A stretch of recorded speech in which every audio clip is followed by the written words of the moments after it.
morning, and welcome to the Church of the River here in beautiful downtown Memphis, Tennessee. I am Reverend Sam Teitel, and I have the joy of serving this congregation as your minister.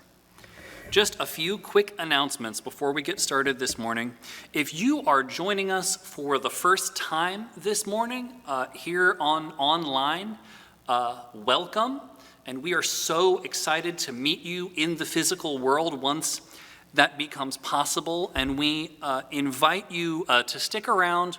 At the end of the service, there'll be some announcements on your screen, and that's going to include a link that's going to take you to a place where you can fill out a virtual connections card. And that's going to let us put you on our weekly email list and let you know about church events that are going on and get you more involved. I am very pleased to announce a really awesome collaboration that is going to be happening between our congregation and our Unitarian Universalist congregation in Ann Arbor, Michigan. And the way that that's going to work is next week, our congregation, the service that we are going to stream, is going to be the service from the church in Ann Arbor. So we are all going to be guests on a virtual field trip to that congregation next week. And then the following week, the Ann Arbor congregation, they are going to stream our worship service. And so this gives us a chance to see what goes on in other UU communities, and it also gives the staff at both churches the chance to take a little breather. I was talking to their minister, the Reverend Manish Mishra Marzetti, who is a beloved friend and a wonderful, wonderful preacher. And he and I were talking about how both the staffs at both churches have just been doing incredible, incredible work. And we are really excited to have this opportunity to give them the chance to take it easy for a minute. For more details on these and other Church of the River events and activities, including the several million Zoom meetings that we are having every week, please see the announcements at the end of this worship service. Subscribe to our weekly mailing list by emailing connections@churchoftheriver.org. And as always, follow us on Facebook, Twitter, and Instagram. Our worship service will now begin.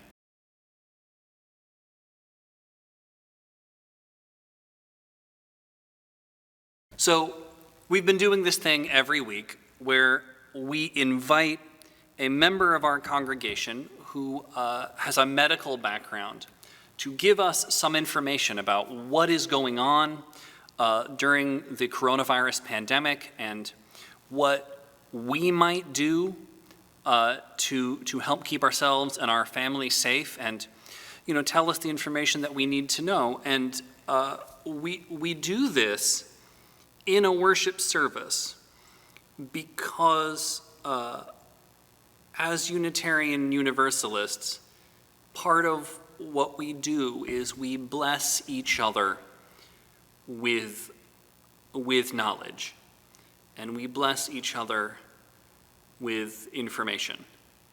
And this is one of the ways that we're doing that in our service today. So I'm pleased to introduce Dr. David Jennings, who's going to talk to us for a little bit. Good morning. I'm a longtime church member and internal medicine physician seeing patients for the past 19 years at Church Health.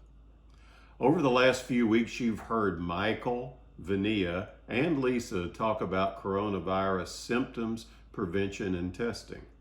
As an internist, my expertise is not only in the diagnosis and treatment of adults, but also in preventive care and health counseling. For COVID-19, until we have effective medicines or vaccines, I'll have little medication to offer, but can offer some advice on how you can take care of your physical and mental health in this age of social distancing. Most primary care and specialty providers have limited their office visits and temporarily postpone preventive testing and procedures.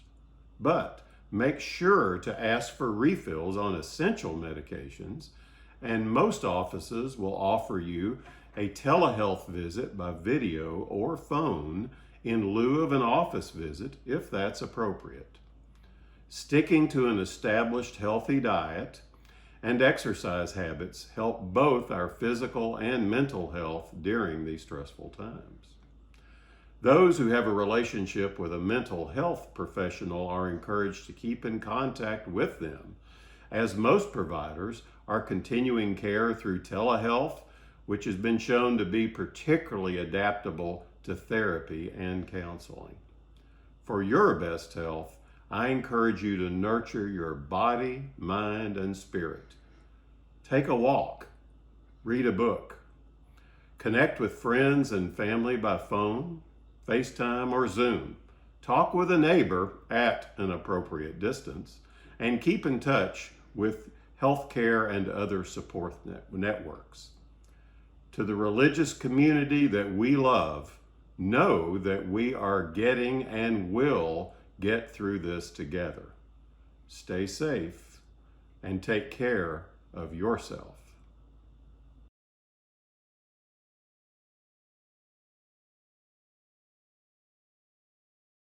Let's all breathe.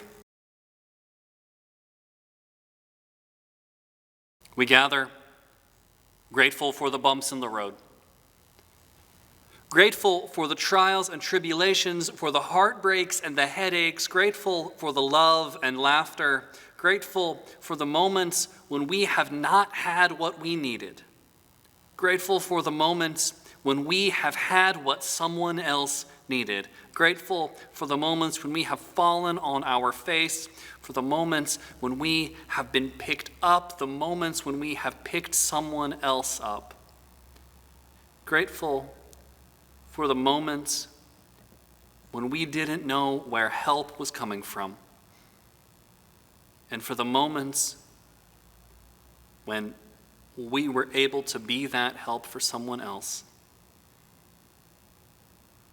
Grateful for the moments when we didn't know where we were going, for the moments when we knew all too well. Grateful for the celebration, grateful for the connections, grateful for the tears, grateful for all of the moments in our lives that have brought us to this place on this day that we may come together in worship. We light this chalice for the challenge of freedom, the goal of equality, and the warmth of community. May all who gather here offer and find the blessings of acceptance, loving kindness, and a grateful heart. Amen.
Flowers of earth and buds of air, flowers of earth and buds of air. Lord of all, to thee we raise.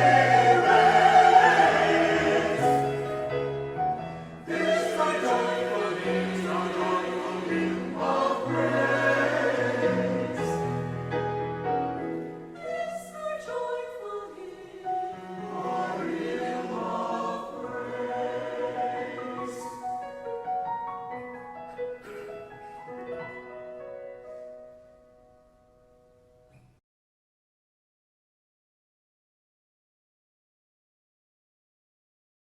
Good morning. I've been thinking this week about our chalice lighting words, about the light of truth, the warmth of love, and the energy of action. And I've been wondering about how we search for the truth with love. How do we know what's true? And especially when we're afraid, where do we go to look for the answers? And I want to tell you a story. I heard about a little chicken. His name was Chicken Little. And one day Chicken Little was in the barnyard and an acorn fell from an oak tree and bopped him on the head. Chicken Little was so startled and afraid that he started shouting, "The sky is falling, the sky is falling," and running as fast as he could. He ran right into Henny Penny. Henny Penny said, "What's wrong, Chicken Little?" Chicken Little shouted again, "The sky is falling, the sky is falling." So Henny Penny started shouting, "The sky is falling, the sky is falling," and running in the same direction as Chicken Little. They ran and ran, and soon they came upon Turkey Lurkey. Turkey Lurkey says, "What's going on?" Henny Penny said, "The sky is falling." Chicken Little said, "The sky is falling."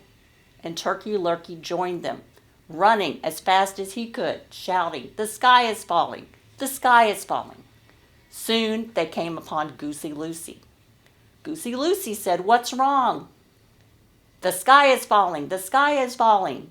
And Goosey Lucy joined the others and ran as fast as they could.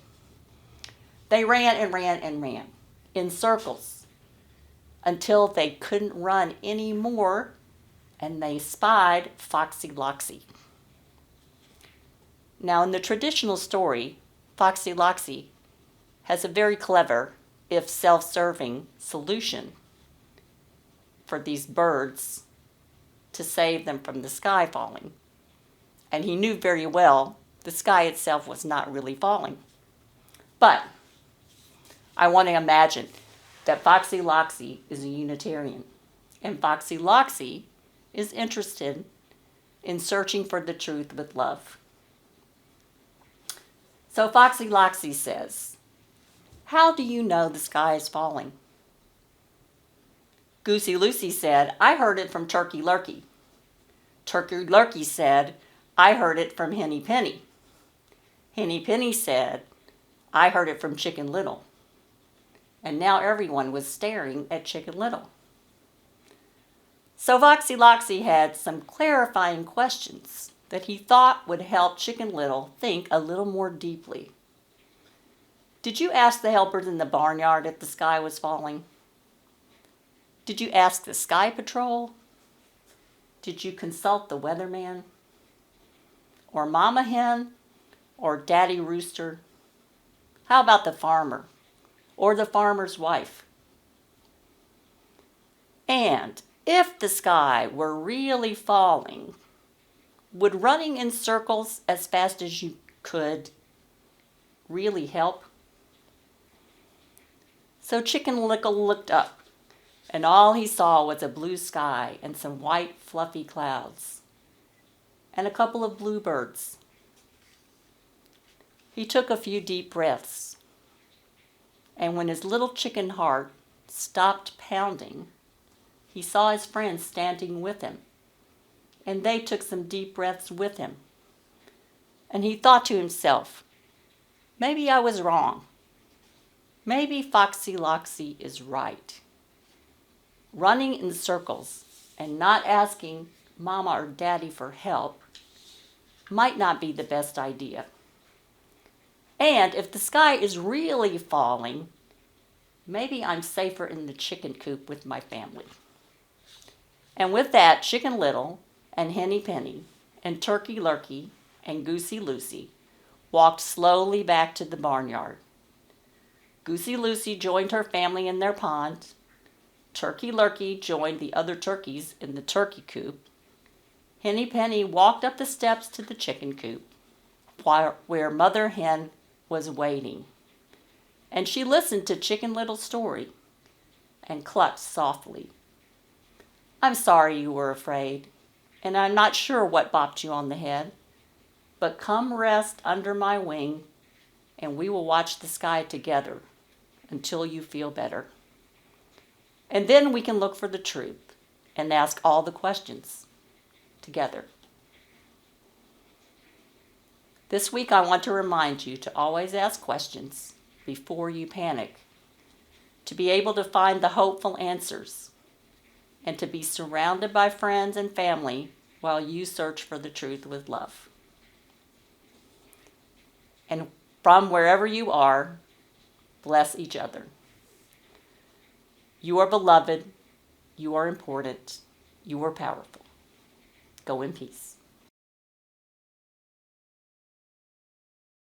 So we have a very wonderful and special blessing that is added to our worship service this week. I was talking with some of the members of our Church of the River youth group over Zoom a couple weeks ago, and part of what it's meant, the changes that we made as part of this pandemic, is that they weren't able to have their Youth Sunday on the date that it was scheduled, but they all really wanted to do something to contribute to this worship service, and so they've put together this video about what is giving them hope and helping them stay resilient during this time. And I'm so amazed and overwhelmed that we get to have this amazing blessing from the young people of our community. So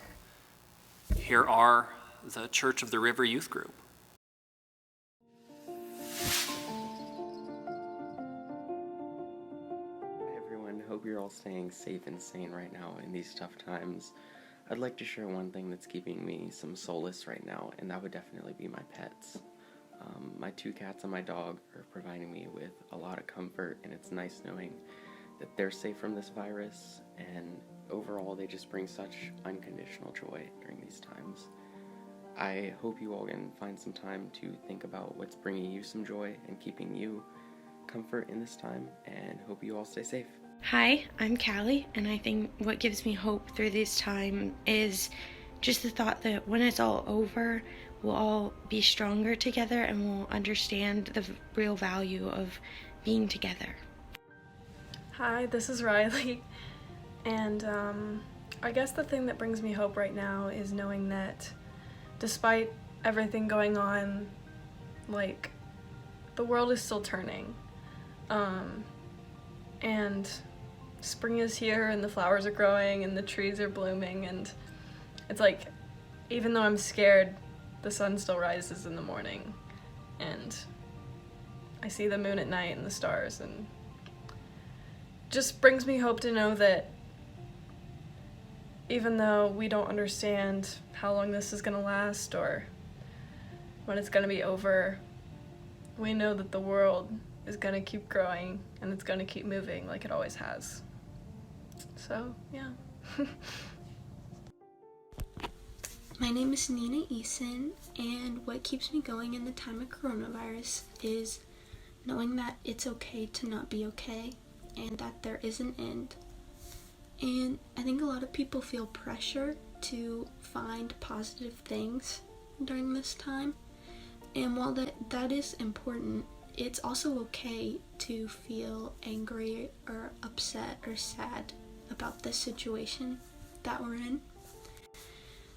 And it's also really difficult to deal with this when it's indefinite and it's hard to see an end because no one really knows when that will be. But I think it's important to recognize that there will be, like, this will come to an end, and that we're gonna get through this. So, thank you. Good morning, Church of the River. I'm Owen Keeton, and these are two things that have get me through quarantine. Our foster puppies, Roxy and Ranger.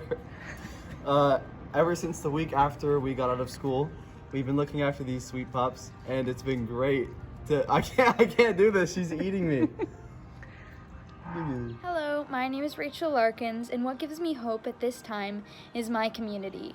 I think that it's really important to have a community that supports you, and for us all to come together in this difficult time and share strength and hope and love with one another, and recognize that it will be very tough, but we can persevere together. I think that's really what gives me hope and keeps me going, is looking at the world around me and seeing that we're all struggling here and I'm not alone, and we will all figure this out together. I'm very grateful for my congregation and my teachers and my family and my friends at this time. Thank you. Knowing that we're all in the same boat and that everyone's in this together is what's giving me hope through this. I just wanted to say that there's a lot of stuff going on around how we should be super productive in this time, because we have so much free time and free energy to do that. But I feel like there's so much stuff and so many stressful things going on around us and in the world that we can't control, that it's just best to keep our lives as least stressful as possible. And sometimes just remember that it's nice to just sit there and do nothing and not watch TV, not read a book, but just literally sit and think and spend time with the people that you love, and just relax as much as you possibly can, because I know it's very stressful and I know it's very scary for a lot of people out there. And I just wish you all the best, and I hope you stay safe and stay home. And yeah, that's about it. I think that during these hard times, it's important to keep in mind that we are all in this together and we can find comfort in our own community. And it's important to recognize that all of our struggles are valid and it's okay to be upset with the current situation. We should take this time to relax and reset and appreciate the little things that we have in life.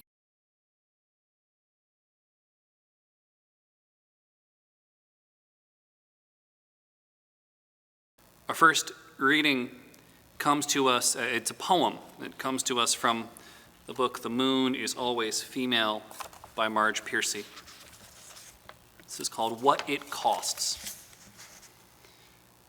Now it costs to say I will survive. Now when my words coat my clenched teeth with blood, now when I have been yanked off love like a diver whose hose is cut, I push against the dizzying onslaught of heavy dark water, up or down, while the heart kicks like a strangled rabbit and the lungs buckle like poor balloons. I will survive. I will lift the leaden coffin lid of the surface and thrust my face into the air. I will feel the sun's rough tongue on my face. Then I'll start swimming toward the coast that must somewhere blur the horizon with wheeling birds.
second reading is Psalm number 15.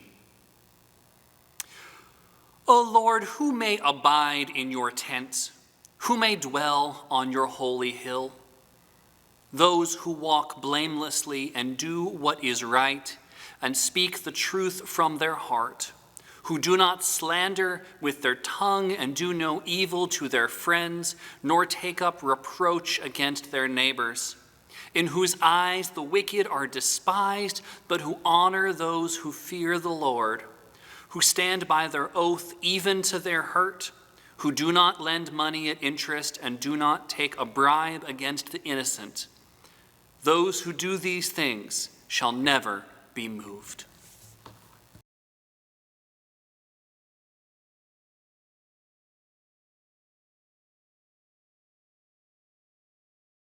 I'm pleased to introduce our guest prayer leader this week. Our prayer is going to be led by my dear friend and colleague, the Reverend Gail Stratton from Oxford, Mississippi.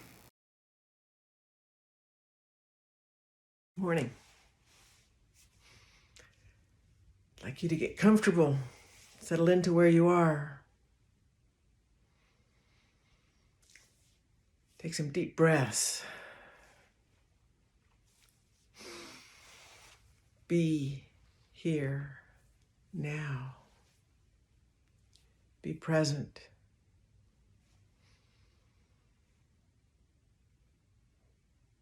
Another deep breath.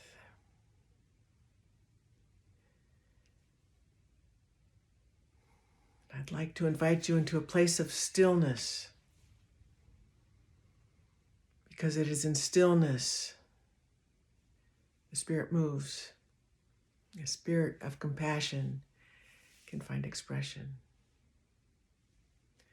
And if it works for you, I invite you to close your eyes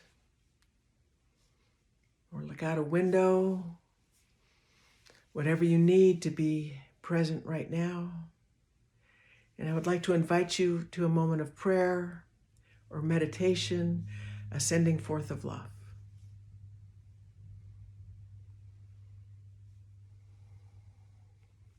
Spirit of love and life, we ask that you be present with us here and now as we learn to live more fully and love more fully. And I invite you to send love, first of all, to yourself, your most tender, loving kindness love to yourself. It's okay to not be okay. It's way okay to not be perfect. So love and kindness first to yourself. And forgive yourself. We're not here to be perfect. We're here to live faithfully, love fully. Tenderness, gentleness first to yourself. Spirit, help us to learn to be our own best friends in this time and all times. And I invite you next to send your love, your tender, loving kindness, your most gentle love to those closest to you, housemates, family members, present or not present. The ones closest are sometimes the hardest to love. Again, it's okay to not be okay, but let's send love to our family members. Gentle love, loving kindness, forgiveness. And we send love further out to the next layer of people in our lives. And I would invite prayers for this congregation, for the minister, the DRE, the administrator, everyone working to keep this congregation going, the loving kindness that they are showing. Send love to them. And for all who are part of delivering food to our tables, the farmers, the people harvesting the food, some of them, many of them immigrant workers, to those that transport food and package it, the many, many steps that show our interconnectedness, we send love. We send appreciation. We send hope and gratitude. And for those involved with healthcare, caring for the many who are ill, we ask for strength and perseverance, good sense. All those layers, we are grateful for all those layers of caregiving.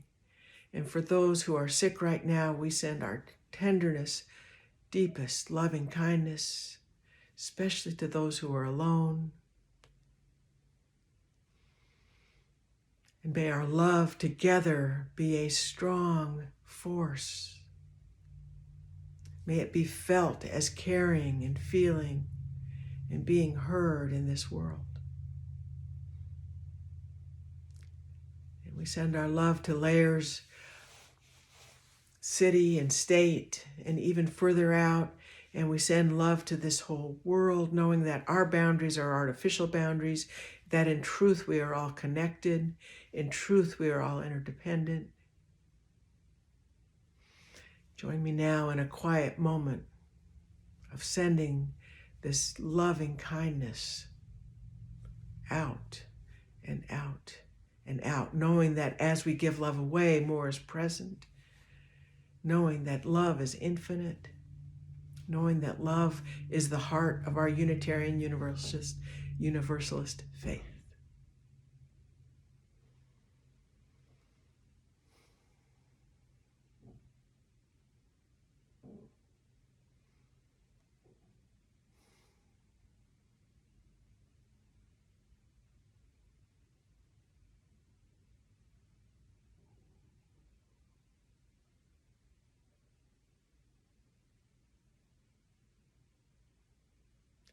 And in stillness, may we say, blessed be.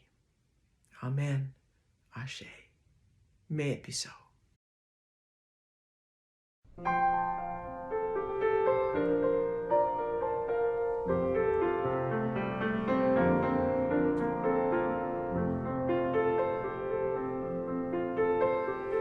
All things bright and beautiful, all creatures great and small, all things wise and wonderful, the Lord God made them all.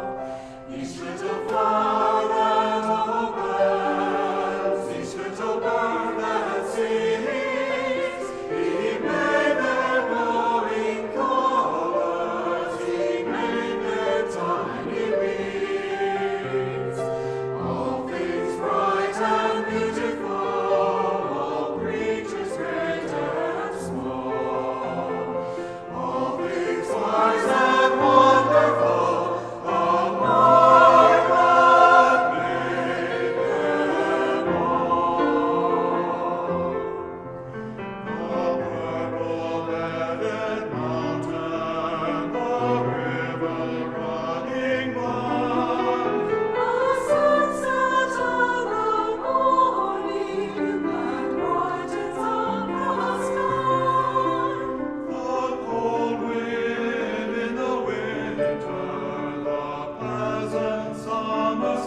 We have come to the point in this service when we invite you to support the Church of the River.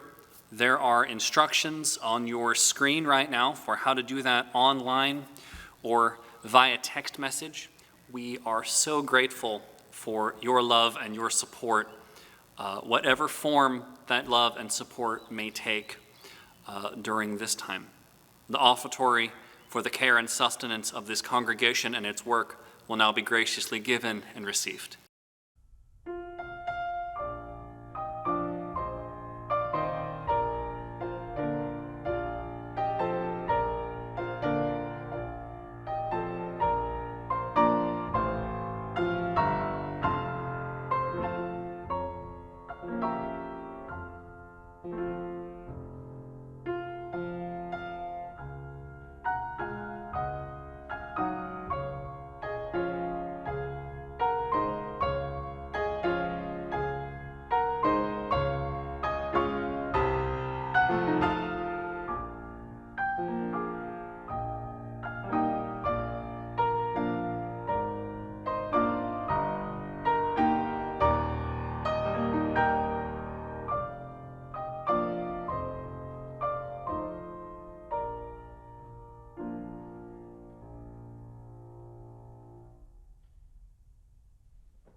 My friends, if you're playing along at home, we've now arrived at week 7 of not holding worship services here in this beautiful sanctuary with all of us together. And I know that I keep saying it, but I miss you all so much. This is indeed a trying time. And one of the things that I do when I am in a trying time like this one is, I go back to the sacred text, that I love and that have carried me through the difficult moments in my life. And so I've been thinking about this specific psalm, Psalm 15, which is one of my all-time favorites and which I think is one of the truest psalms. And the psalm begins by asking a very important question. The question is, who dwells in God's tent? And I find myself especially intrigued by this question for 2 reasons. One, because I don't really believe that there is anything that you can do that would exclude you from being close to God. Right? So if anybody gets to be in God's tent, we all get to be in God's tent, right? That's kind of Universalism 101. And the second reason is that I myself would rather prefer not to dwell in a tent of any kind. Sandra and I camped at a 3-day music festival this summer, which meant I slept in a tent for the first time since I was a child, and it is hard to picture wanting to do that for more than a few days of the year, no matter whose tent it is. So, as Unitarian Universalists, we might interpret this question then to be more about who is getting it right? Who is living the kind of life that a person should live? And the psalm describes exactly what a person must do if they want to hang out in this proverbial tent, right? And the terms are very clear and specific, even to the point of being a little stark, right? To dwell in God's tent, speak the truth from your heart. Do not say bad things about other people. Hate people who are wicked. That line is a callback to Psalm 11, which also talks about hating people who are wicked and describes those people as lovers of violence. Psalm 15 says, don't do evil things to your friends. Stand by the oaths that you take, even if it hurts you to do so. Do not lend money and then charge interest. And these qualities that the psalm gives, they all make a decent amount of sense, right? I mean, they don't break any new ground exactly. They're nothing that the Bible hasn't talked about in some way in a bunch of places. But they're pretty good attributes for a human to have. What I find interesting about them is they're also things that are not true about anybody all of the time, right? Like I have never met a person who manages to live into all of these admirable characteristics every minute of every day. And I imagine that the psalmist, the writer of the psalm, probably hasn't either, right? Like if we go down the list again, we begin with speaking the truth from your heart, which is a good idea most of the time. And also we know that there are moments in this life when it is genuinely better to be kind than honest. Then there's hating wicked people, which is a difficult concept because I don't know that I believe that there is such a thing as wicked people, right? All people are capable of doing both bad and good things. And we should try to avoid having hate in our hearts directed towards any person. And the Bible says that in like a whole bunch of places. Stand by the oath that you took, even if it hurts you. That is a beautiful concept.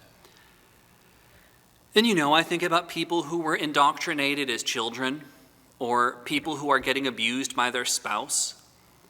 And I think it is okay and even good for those people to break the oaths that they took precisely because keeping the oath is hurting them. Never lending money with interest that's a good concept, and there are ways to do it that are not only ethical, but they are positive. And not doing evil to your friends, I think we all believe that. And I think all of us have done that at some point. Probably not on purpose, but it's part of being human. So we can look at this list of things, the list of things that mostly take the form of things a good person shouldn't do. And the list looks great. But not only are these characteristics that we cannot eliminate from the world, there are characteristics that we cannot even entirely eliminate from ourselves. So what gives? Right? Why then is it important that we pay attention to this psalm? It's important because the first piece of instruction that the psalm gives explains what it's really about. Speak the truth from your heart, not just from your brain, not just from your most logical and calculated place, but from your heart. And that is what the psalmist is doing. They are speaking their truth from their heart. They are saying, this is what I, in my heart, believe that people should and should not do. They are saying, in the world that speaks to my heart, in the world that lives in my heart, this is how people should behave. And that is what makes the psalm so true. Not because it presents objective information, but because it shows an honest portrayal of the truth in a person's heart. And I think, about the situation that the psalmist was in, the occasion that they had to sit down and write, I wish there was a world where people didn't hurt their friends, and where people always followed through on their promises, and where people didn't charge interest for loans, and where people didn't love people who were wicked. I wonder what happened to them. I wonder what was going on in their life that inspired them to sit down and write those words. And these psalms, this psalm's instructions, they are biblical themes, and some of them are even biblical laws. But still, a person had to sit down and write this psalm in this place, in this way. So the psalm then, it's about grief. It is a lament for a world that, of course, never was, but that so many people wish for. I look at the list of things that the psalmist says you shouldn't do, and I'm pretty sure I've done basically all of them, relatively recently. I can't remember ever loaning somebody money with interest, but that's mostly because I've never had enough money that anybody's ever asked me for a loan. So I've done these things. And the psalmist has almost certainly done at least some of these things. And yet when both the psalmist and I have needed to speak our truth against a troubling situation, we have loudly proclaimed the words of this psalm, not because we are dirty hypocrites, but because part of the human condition is that the truths in our hearts don't always align with the facts of our world. And that is okay, that's even beautiful. So when we read this psalm, we don't have to really try to do all of it perfectly, lest we be forever kept out of God's celestial tent, nor do we have to pick all of the instructions apart and critique them like I just did. What we should do instead is recognize what we are seeing, which is a real outpouring of a person's truth, and recognize that as the sacred thing that it is. And as Unitarian Universalists, this can sometimes be a struggle for us. Right? We are a group of people who almost by definition are interested in what is factual, what is accurate. This is one of the aspects of our faith that makes it so appealing to scientists and engineers, right? We've got a lot of those because we believe in the sacred power of good information, right? This is why we teach the OWL curriculum to our young people, because we want them to have all of the facts and information that they need in order to make good decisions that will keep them safe. And we want them to balance those facts with the emotional truths of their lives. This is why I keep having medical professionals in our congregation give us the medical minute in each of our online worship services, because we are living in an era with a lot of bad information, right? There's bad information even coming from sources that are supposed to give us good information. And so we do the same thing that we do with OWL class. We provide people with good information to help keep them safe. And we do it in the middle of a worship service because in a Unitarian Universalist context, it is a sacred act to give someone real information that they need. It is a powerful blessing. Because when people don't have the information that they need, when they depend only on their internal truth without any regard for what is factual, that is when we end up with protests like the ones that we had this past weekend. I want to mention two things before we talk about these protests. One is that when I say this past weekend, this sermon was recorded on Thursday, April 23rd. So my hope and my prayer is that this past weekend, there were no more protests. And the weekend I'm talking about, by the time you see this, is the weekend before last.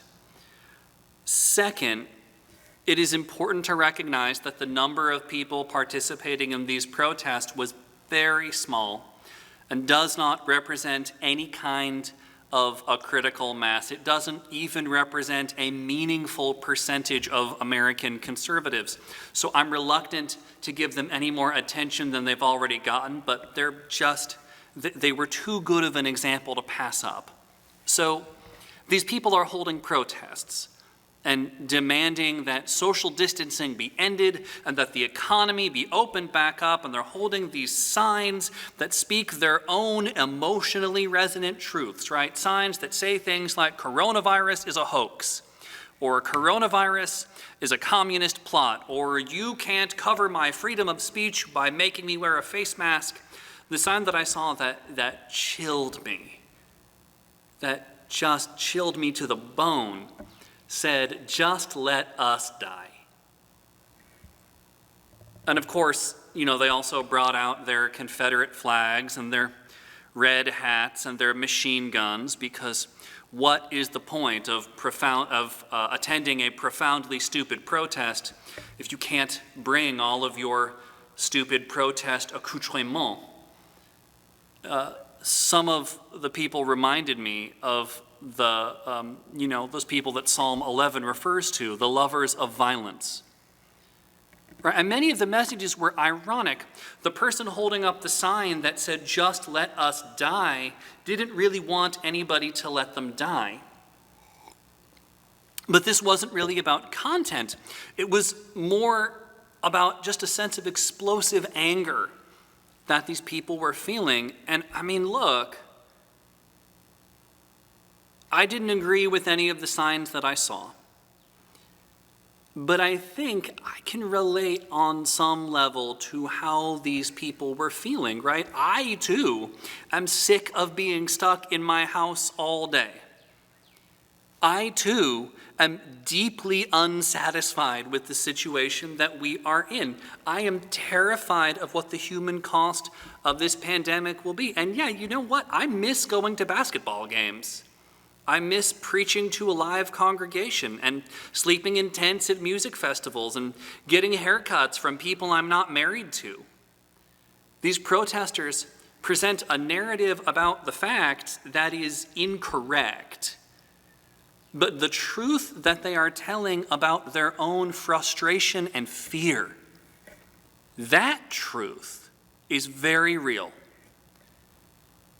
And it would be a mistake for us to assume that these protesters are just stupid people. Because they're not. I think they're just humans doing what humans do. And I can think of many, many occasions when I have seen my friends and colleagues on the left let their anger and their fear lead them into the same kind of oversimplification and magical thinking that was going on in these protests. I know I've done it. And so now our job is not to just, idly dismiss these people. We also don't have to do what they say, right? Because, they're still wrong. But our task is to see them with compassion and to see pieces of ourselves in them and to recognize that they are people who are in pain. And if what we want is to help them put their pain somewhere more positive, we can't simply respond by making fun of them and then rattling off a list of facts. That doesn't honor their humanity or ours.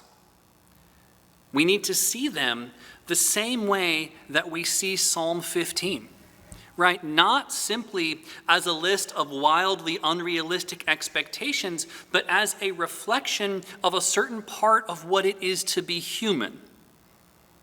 Sometimes the task of being a person who is trying to live a faithful life is looking at somebody who is holding up an ironic sign that says, "Just let us die," and unironically replying, "No, beloved, I will not."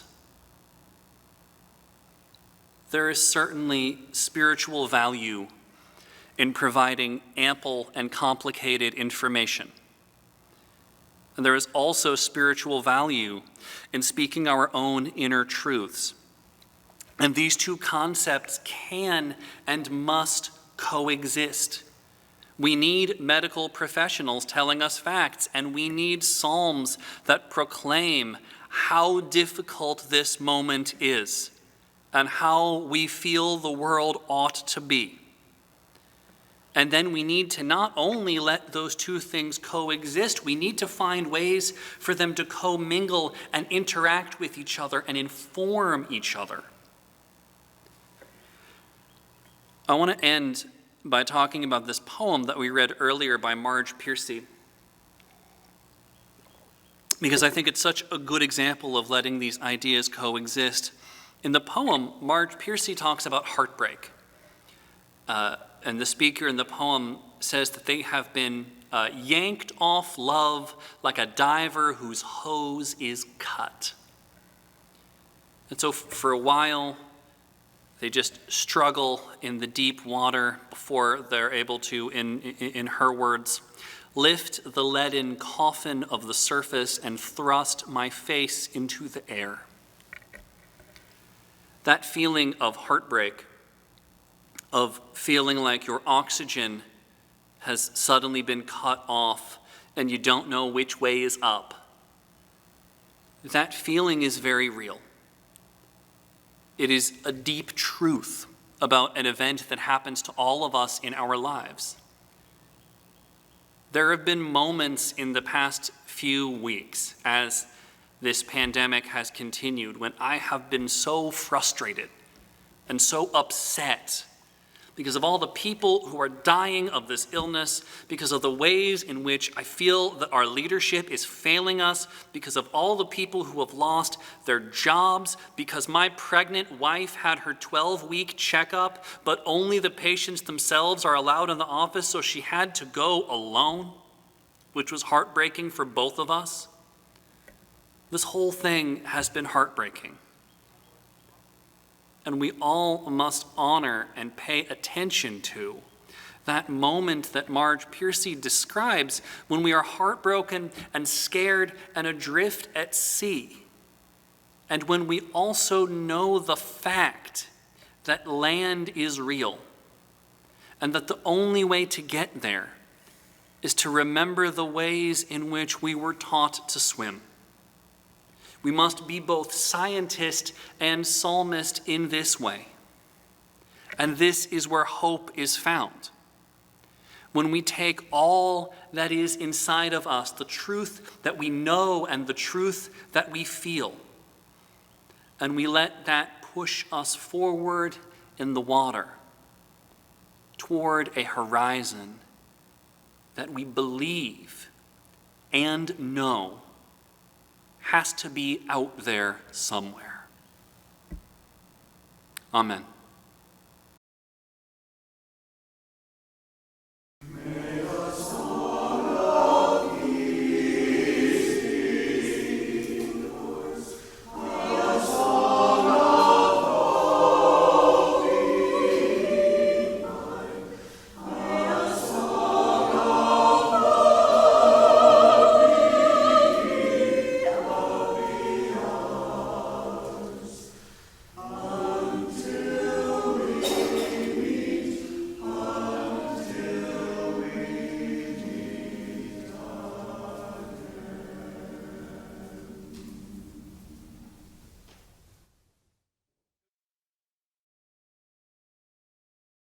My friends, go, encounter the world at its cruelest until you find compassion. Go, encounter the world at its ugliest until you find beauty. Go, encounter yourself at your worst until you find that you are a beloved child of God. Go in peace, and amen.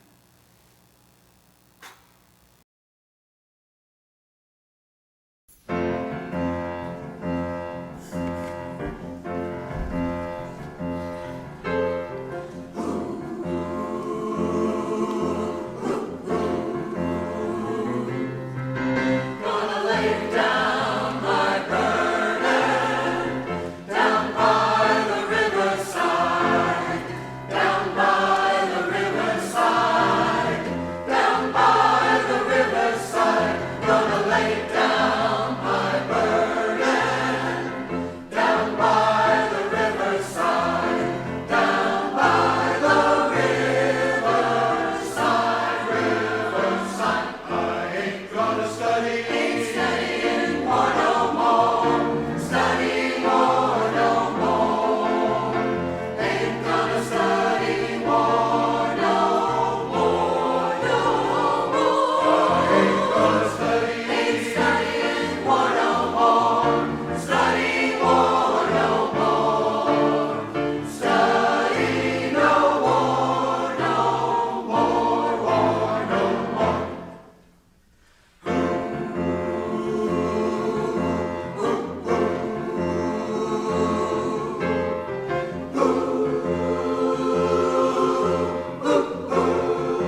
gonna talk with the Prince of Peace.